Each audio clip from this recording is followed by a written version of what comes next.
We're living in a time where we're more connected than ever. Social media, messaging apps, online gaming, it's great, right? But with all these connections, there's a darker side we don't talk about enough: cyberbullying.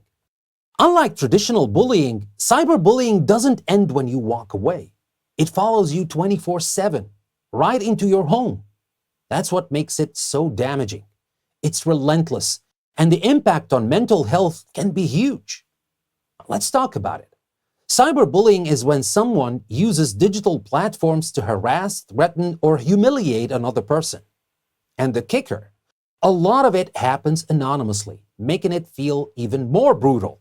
Someone sends a cruel comment or spreads a rumor, and it reaches hundreds, sometimes thousands of people in a matter of seconds. Wow, people are brutal online. Why would anyone say that? The thing is, cyberbullying can have long-lasting emotional effects. Victims often feel anxious, depressed, and isolated because the bullying never stops. Imagine being constantly worried about what might pop up next on your feed. It's exhausting, right? For some, it even leads to self-harm or suicidal thoughts. And it doesn't just affect teenagers. Adults experience cyberbullying too, in the workplace or even among friends. But for teens, it can be especially rough. Social media is their world, so when they're attacked online, it feels like social rejection on a massive scale. It can shatter their confidence and self-esteem. Let's break down the impact of cyberbullying on mental health. First up, anxiety and depression. These are two of the most common effects. Imagine constantly feeling on edge, worried about what might be said about you next. Over time, this anxiety builds up and can lead to depression, making you feel hopeless and even worthless. Next, let's talk about self-esteem.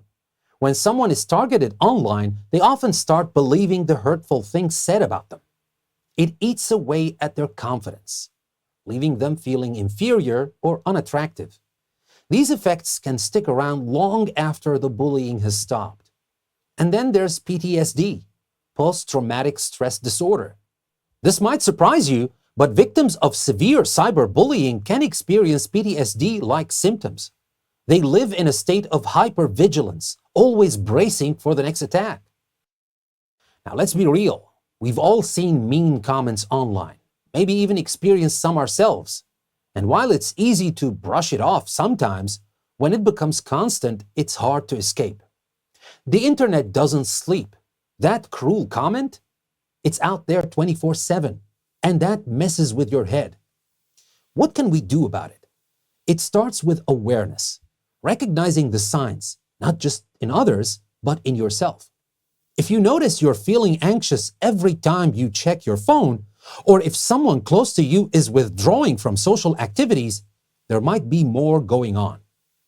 And yes, kindness really matters. You never know what someone else is going through behind that screen. Now let's break down some key terms we talked about. First up, cyberbullying. This is bullying that takes place online, on social media, messaging apps, anywhere digital. It's relentless because it follows you everywhere.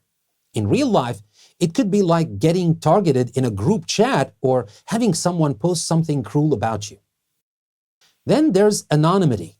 It means people hide their identity online, and that makes them feel like they can say whatever they want without facing any consequences. It's a huge factor in why cyberbullying is so damaging. Finally, mental health. When we talk about mental health, we're talking about our emotional, psychological, and social well-being. Cyberbullying can really mess with that, leading to anxiety, depression, and in extreme cases, suicidal thoughts. So what can we do? How can we protect ourselves and others from the impact of cyberbullying? I think it starts with creating safer online spaces and setting boundaries. What about you? Have you ever experienced or witnessed cyberbullying? How do you think we can address this growing issue? If you found this helpful, don't forget to hit that like button and subscribe for more conversations like this. And remember, kindness online goes a long way. See you next time.